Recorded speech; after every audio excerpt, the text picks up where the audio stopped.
Teman-teman, di video kali ini gue akan ngebahas lagi tentang si printer DTF Jaka. Jadi ini adalah part ketiga nerusin dari dua part sebelumnya. Part pertama itu kan tentang persiapan, part kedua itu maintenance sebelum produksi. Nah, part ketiga ini mudah-mudahan ini part yang final ya. Jadi gue akan ngebahas tentang bagaimana proses produksi, khususnya untuk bikin kaos semacam kayak gini ya. Dari produksi dari awal sampai nanti kita akan ngebahas tentang bagaimana proses maintenance setelah produksi. Mudah-mudahan gue bisa menjelaskannya secara singkat, secara jelas, dan juga dapat dimengerti sama teman-teman semuanya. Oke, langsung aja kita ikutin videonya dan jangan lupa untuk di like dan di subscribe dulu. Oke, langsung aja teman-teman. Jadi diharapkan sebelum kalian mempraktekkan yang ada di video ini, kalian harus menonton dan mempraktekkan dulu di part 1 dan part 2-nya. Jadi jangan langsung lompat ke part ini. Takutnya nanti ada step-step yang kurang lengkap dan salah pengaplikasiannya. Jadi yang perlu kalian siapkan untuk proses produksi tentu aja desain. Nah, desain ini gue udah ada nih ya desainnya.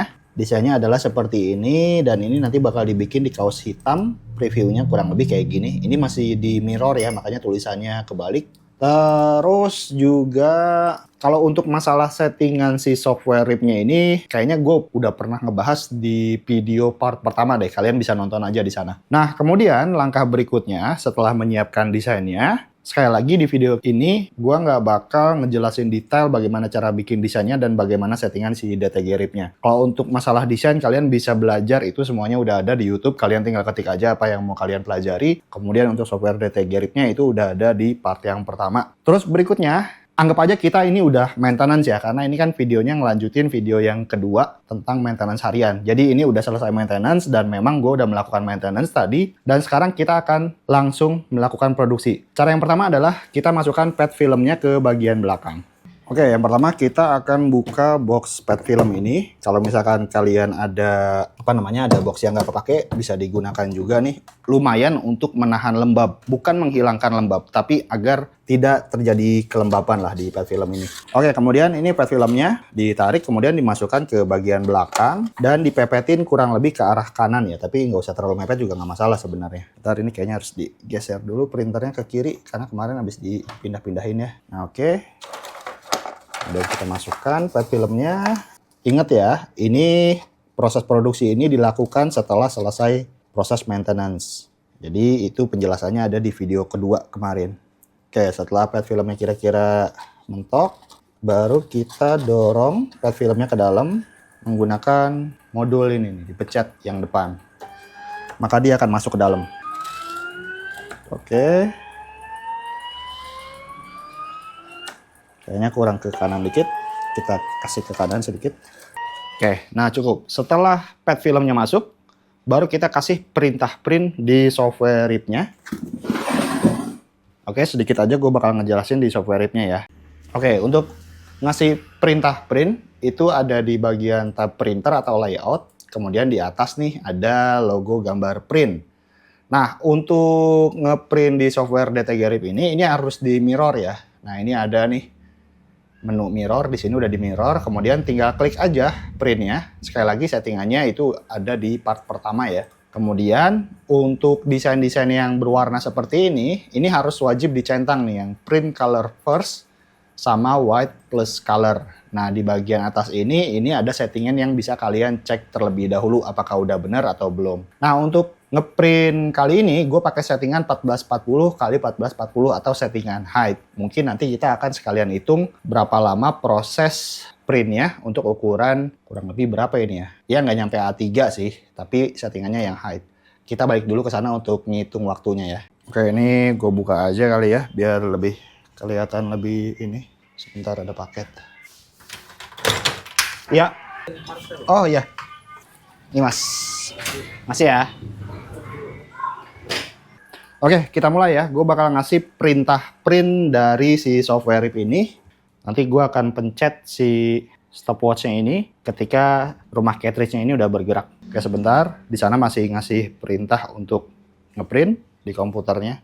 Di video sebelumnya yang gue bikin payung 100 piece, gue udah pernah ngitung untuk settingan ukuran A3. Itu waktunya dapat kurang lebih 7 menit. Itu untuk settingan yang height ya, yang resolusinya 720. Nah, ini kita pakai resolusinya yang height. Kalau kemarin speednya yang height, sorry. Kalau ini resolusinya yang height. Pakai 1440. Jadi mungkin sekitar waktunya 10 atau 12 menit. Nah, ini udah mulai ya. Kita start.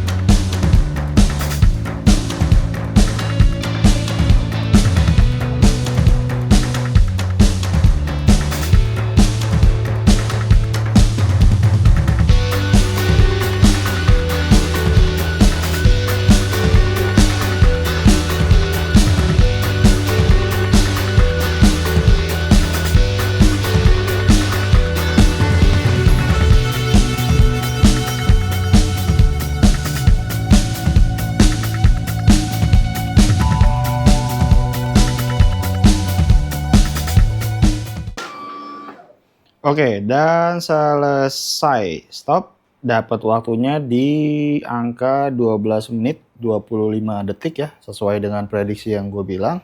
Dan sekarang kita akan lanjut ke tahap berikutnya, yaitu powder. Nah, sebelumnya kita akan potong dulu ini. Cara potongnya ya tinggal dipotong aja. Yang pertama, dipencet tombol modul ke bagian depan, biar dia maju ke depan. Ini gue pencet ya, sebentar. Ini dipencet atau ditekan. Dia maju sampai ujung yang desain belakang.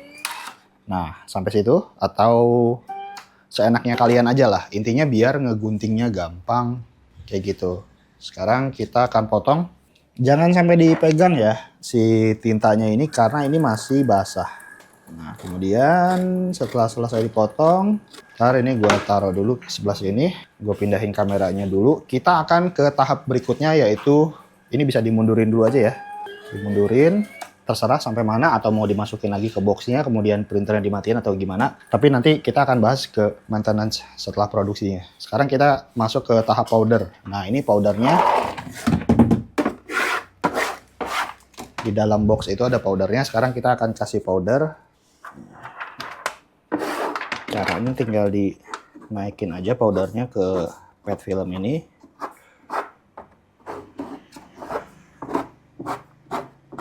Kemudian diangkat.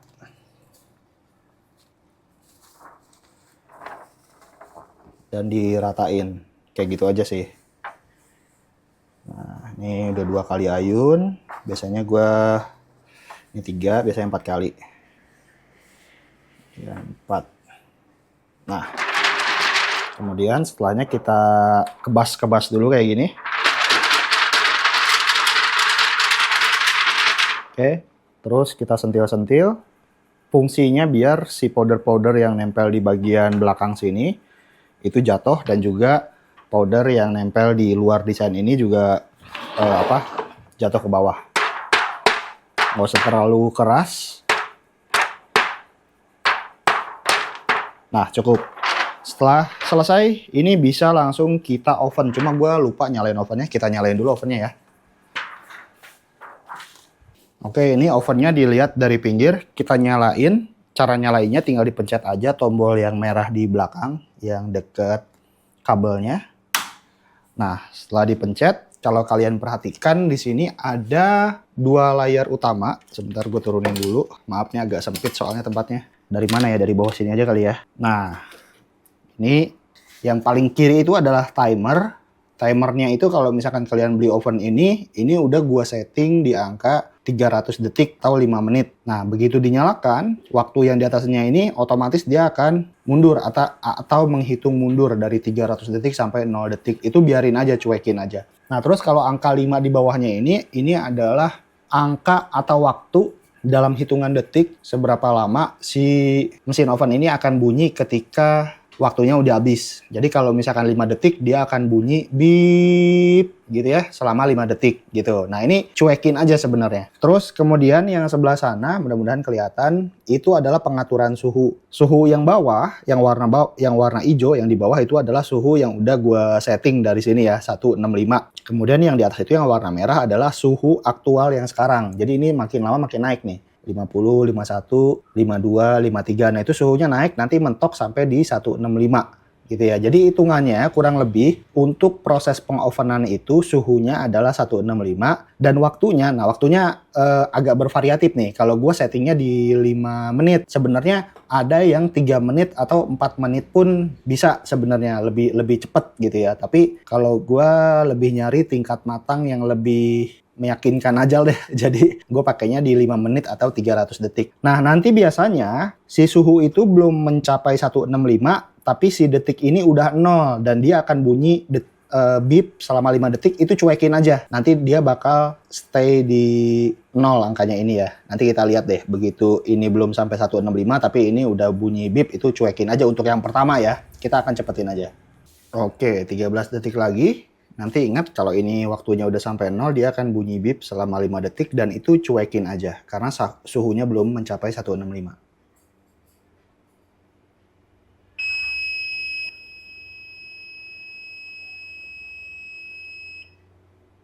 Oke, bunyinya seperti itu ya. Jadi dia akan berbunyi bip panjang selama 5 detik atau selama berapapun yang kalian setting di waktu di sini. Tapi defaultnya gue udah setting di sini bunyinya hanya 5 detik. Kemudian berikutnya kita tunggu suhu yang di sana.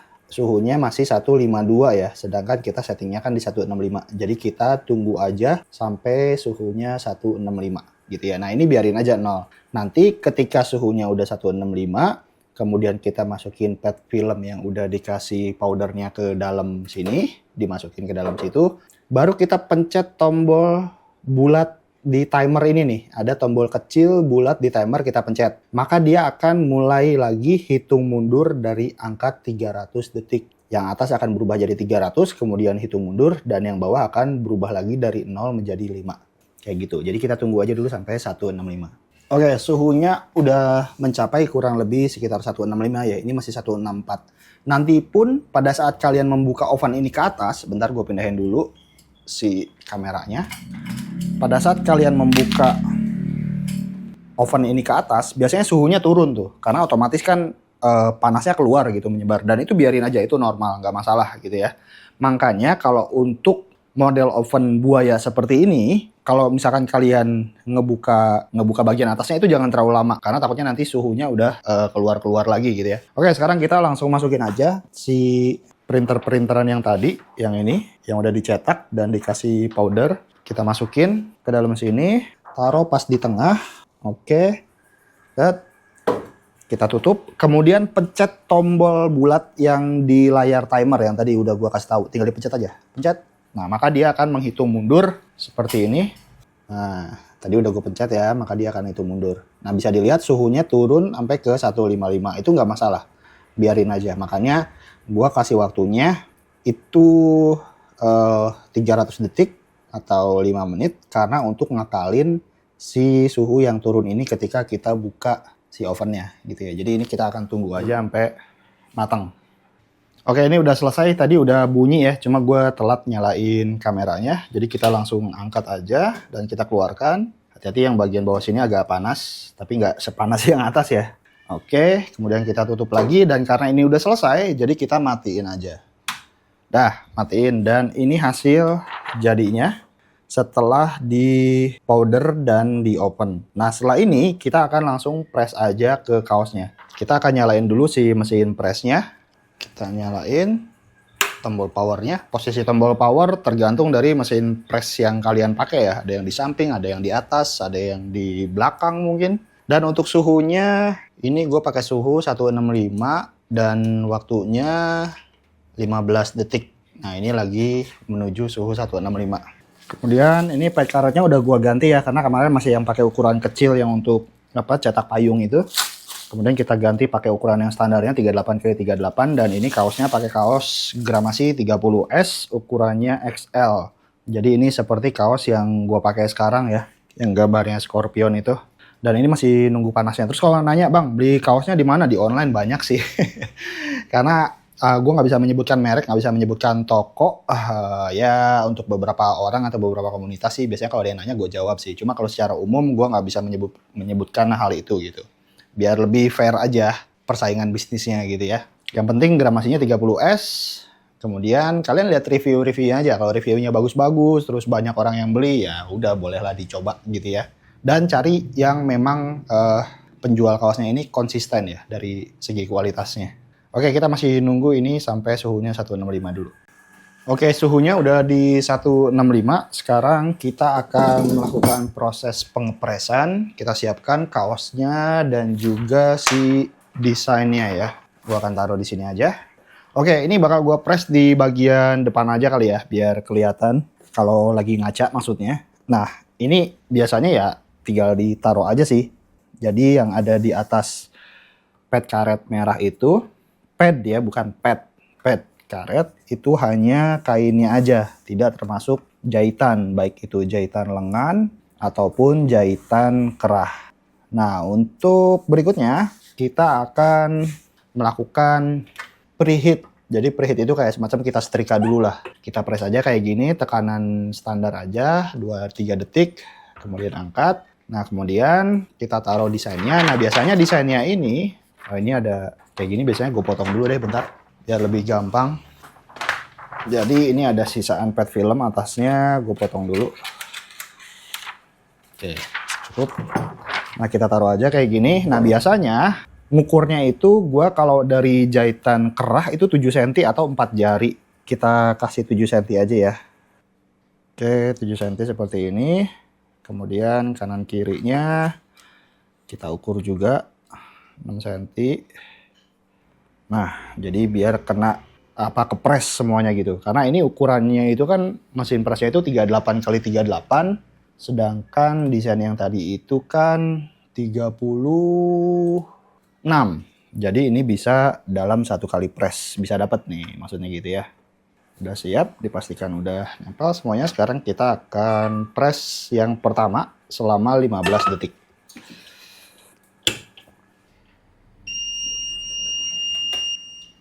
Kalau udah 15 detik, dia akan bunyi seperti itu. Dan ini udah selesai presan yang pertama. Sekarang kita akan tunggu ini dingin ya. Kita akan pindahkan aja dulu. Sebentar gue siapin dulu mejanya.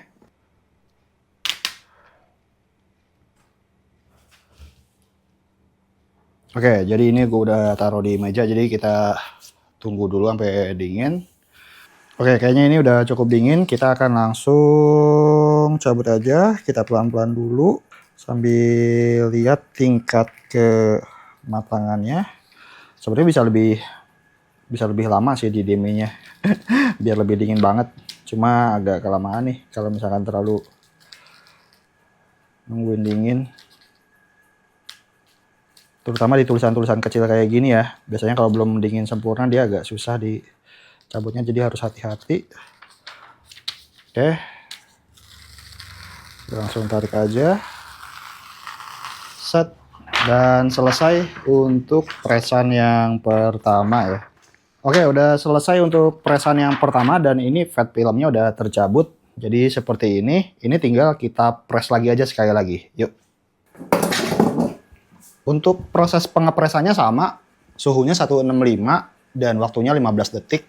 Cuma untuk presan yang kedua biasanya gue dibalik. Yang tadinya itu kan kerahnya ada di dalam sana, sekarang kerahnya ada di sini. Jadi dibalik. Ini untuk mengantisipasi jaga-jaga takutnya mesin presnya bagian elemen besi di atasnya panasnya itu kurang merata. Jadi gue balik kayak gini gitu ya. Kadang-kadang lupa juga sih, tapi kalau bisa sih dibiasakan lebih aman seperti ini caranya. Pastikan semuanya masuk ke dalam ukuran pad yang 38x38 ini dan kita press.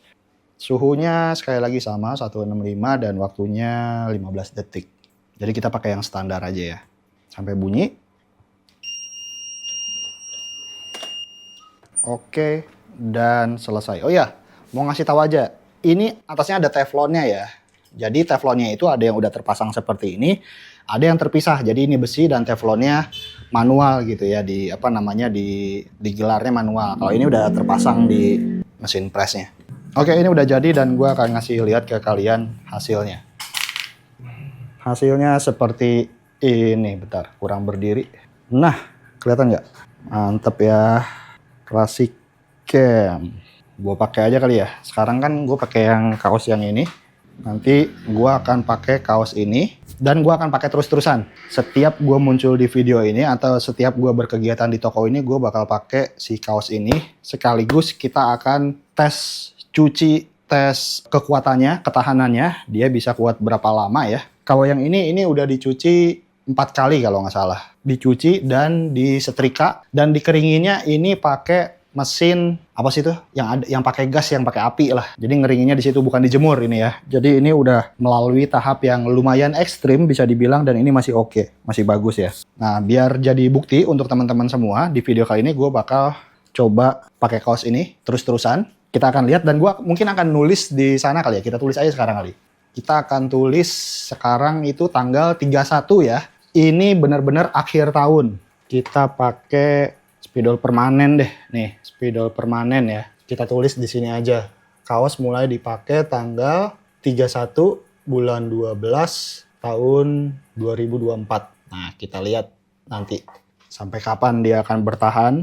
Gitu. Jadi gua tunggu ini dingin dulu dan gua akan pakai.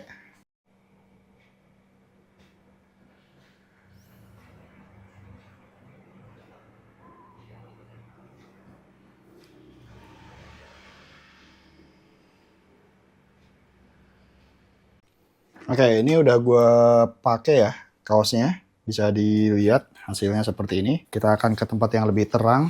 Jadi kalian bisa nilai sendiri. Nah, karena kameranya nggak bisa muter, karena gue taruh di tripod, jadi guanya aja yang muter ya.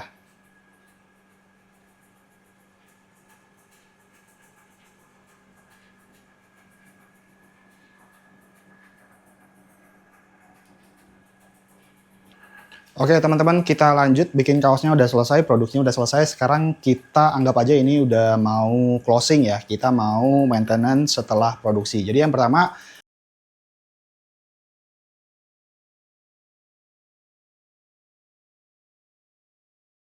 kita lipat dulu pet filmnya lagi ke gulungan atau ke roll di belakangnya. Oke, kemudian ditutup. Nah, setelah itu kita cabut dulu vakumnya. Nah, untuk mencabut vakum ini sebenarnya ada dua cara. Ada yang harus diangkat ke atas dulu di sini. Ada yang dengan cara diangkat dulu ke bagian atas seperti ini baru dikeluarin. Ada yang ditarik ke depan, diangkat sedikit, ditarik ke depan. Jadi tergantung versi mana yang kalian dapatkan, karena ada dua versi kalau untuk yang printer DTF Jaka ini ya. Yang bagian depan sininya masih tinggi, ada yang rendah seperti ini. Kalau yang rendah itu caranya diangkat kemudian ditarik. Kalau misalkan yang bagian ininya lebih tinggi, itu dilepasnya dari bagian dalam sini. Jadi ditarik sedikit ke depan, kemudian diangkat sebelah kirinya baru dilepaskan kayak gitu. Jadi intinya si vakum ini harus dilepas dulu. Kemudian berikutnya kita matiin dulu printernya. Oke. Nah, begitu printernya matiin, kita akan nyalain lagi printernya. Tapi ketika printer ini dinyalakan, ketika rumah cartridge-nya bergerak sedikit, kita akan cabut stop kontak atau power dari si printernya. Maksudnya yang ini nih. Nah, kalau gue ini modelnya kan udah switch ya. Jadi tinggal dipencet aja dia akan mati. Jadi seperti ini, kita nyalain. Nah, nanti begitu dia bergerak, gue bakal matiin atau cabut kabel power dari si printernya. Oke, tunggu dia bergerak ke tengah. Nah, itu udah mati ya. Atau bisa dicabut juga gitu kabelnya, tergantung. Kalau kalian punya model saklar kayak gini lebih enak, tinggal dipencet aja sebenarnya. Jadi yang perlu kalian bersihkan pada saat setelah selesai produksi, atau bisa seminggu sekali juga nggak masalah, tergantung dari tingkat kotornya lah gampangnya gitu, atau tingkat produksi kalian sebanyak apa. Ada 3 hal yang harus kalian bersihkan. Yang pertama itu adalah ini, namanya capping station nih. Nah, ini namanya capping station. Yang ada busa-busanya ini namanya capping station. Itu cara membersihkannya mudah. Kalian siapkan aja wadah seperti ini. Kemudian kasih cairan cleaner kreasi yang udah ada di paket pembelian printer kalian. Sedikit aja. Kemudian tinggal dibasahin si DTF stick cleanernya. Terus kalian tinggal bersihin aja ini sepinggiran-pinggirannya. Bukan yang spons dalamnya ya, tapi pinggiran-pinggiran karetnya itu kan ada tinta-tinta sisa atau apapun gitu. Kalian bisa bersihin aja. Setelah bersih, kemudian si sponsnya ini misalnya ketisuin dulu. Nah, kan udah agak kering tuh, baru kita usap-usap lagi. Pokoknya dibersihin lah intinya. Terserah cara kalian gimana. Oke, itu bersihin capping station yang pertama. Kemudian yang kedua ada namanya wiper blade. Nah, wiper blade itu ada di dalam sini nih. Ini cara ngelepasnya atau cara ngangkatnya bisa dicongkel pakai bagian belakang si stick ini juga bisa. Seperti ini, kelihatan nggak? Congkel aja ke atas. Cek. Nah, maka ada wiper blade itu seperti ini. Bentar ya, agak susah nih. Kemudian pakai stick wiper blade ini yang dikasih cairan juga. Sama kayak tadi, tinggal diusap-usap aja ini bagian wiper blade-nya. Nah, wiper blade ini fungsinya untuk mengusap-ngusap bagian bawah print head biar nggak ada sisa-sisa tinta atau ngebersihin bagian bawah print head lah gitu. Jadi print head tuh bolak-balik di sini nanti ya. Makanya ini kalau nggak bersih, nanti dia ngebersihin print head-nya juga jadi nggak bersih gitu ya. Kalian bersihin aja semua sisinya, sisi sebelah sini, kemudian sisi bagian belakangnya juga seperti ini. Ini kalau nggak lagi dibikinin konten, gue pasti bakal ngebersihinnya bersih banget. Cuma karena ini biar cepet aja ya. Jadi kita bersihinnya sedapatnya aja dulu. Yang penting kalian tahu, ini namanya capping station. Oke, sorry. Ini namanya wiper blade. Oke, kalau wiper blade-nya kira-kira udah bersih, bagian belakang sini nih terutama nih suka banyak juga nih. Kalian nanti dilihat aja. Kalian bisa balikin lagi si wiper blade-nya ke posisi semula. Bisa pakai tangan, bisa pakai ini juga bisa. Kalau gue biasanya pakai tangan aja diginiin, hati-hati. Cek, sampai tiduran lagi kayak gitu ya. Nah, kemudian berikutnya itu kita akan ngebersihin bagian bawah si printhead. Oke, seperti biasa kita pakai stick cleaner lagi, DTF cleaner ini. Kita usap-usap dulu bagian pinggirannya dulu ya. Jadi yang diusap itu adalah bagian pinggirannya aja. Bukan bagian tengah lempengan yang printhead ini, bukan. Tapi pinggirannya aja. Seperti ini. Dibersihkan dari sisa-sisa tinta. Kemudian yang sebelah sini juga nih. Maaf ya kalau kurang jelas. Nah, dibersihin aja gitu.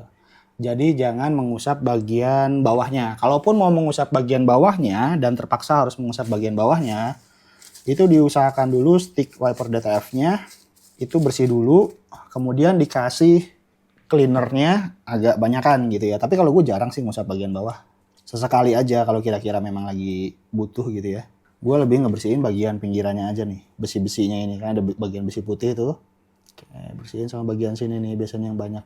Oke, udah selesai. Sekarang kita keringkan sedikit dan selesai. Kayak gitu aja teman-teman. Oh ya, terus di bagian bawah sini ini kan ada toples bagian dalam ya. Nah, ini tempat tinta yang terbuang dari wiper blade. Ini harus dicek juga kalau kira-kira ada penuh.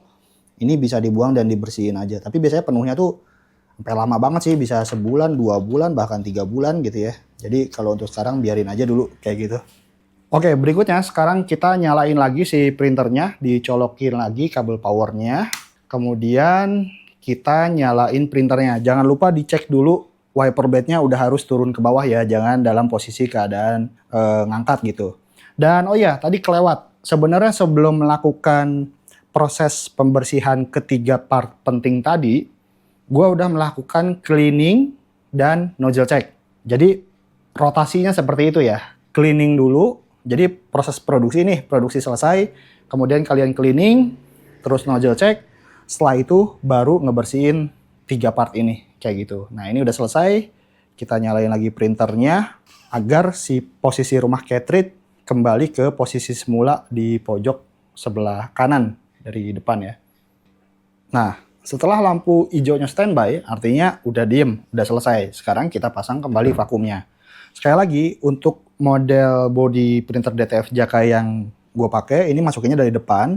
Tapi kalau untuk modelnya yang masih ininya tinggi, itu masukinnya dari dalam ya. Jadi sama aja sebenarnya, cuma cara masukinnya aja yang beda gitu ya. Jangan lupa dicolokin lagi si kabel vakumnya yang di dalam. Kemudian udah dipasang lagi ininya, apa namanya, si tray kertasnya ditutup dan bisa dimatikan dan selesai. Oke, jadi teman-teman kurang lebih seperti itu videonya, dan ini hasil jadinya sekali lagi kaos yang tadi kayaknya udah semua ya. Jadi ada 3 part. Part pertama itu persiapan, yang kedua itu maintenance sebelum produksi, dan yang ketiga produksi dan maintenance setelah produksi. Jadi udah selesai tuh. Jadi rotasinya hanya seperti itu aja, dan itu harus konsisten dilakukan berulang untuk maintenance hariannya dan juga maintenance setelah produksinya. Nah, sebagai catatan untuk maintenance yang setelah produksi itu nggak harus setiap hari sebenarnya, tapi bisa ya maksimal banget seminggu sekali lah gitu ya. Tapi kalau misalkan kalian produksinya lagi agak banyak, itu boleh dilakukan 2 atau 3 hari sekali, itu juga nggak apa-apa gitu, nggak masalah. Terus nanti berikutnya gue mungkin insya Allah akan bikin video tentang bagaimana cara ninggalin printer untuk waktu yang lama, mungkin seminggu, mungkin sebulan, bahkan mungkin 6 bulan gitu ya. Ada caranya sendiri kayak gitu. Jadi teman-teman makasih yang udah nonton. Kalau misalkan ada pertanyaan silahkan langsung tulis aja di kolom komentar, dan insya Allah nanti kita akan ketemu lagi di video-video berikutnya. Assalamualaikum warahmatullahi wabarakatuh. Salam berkreasi.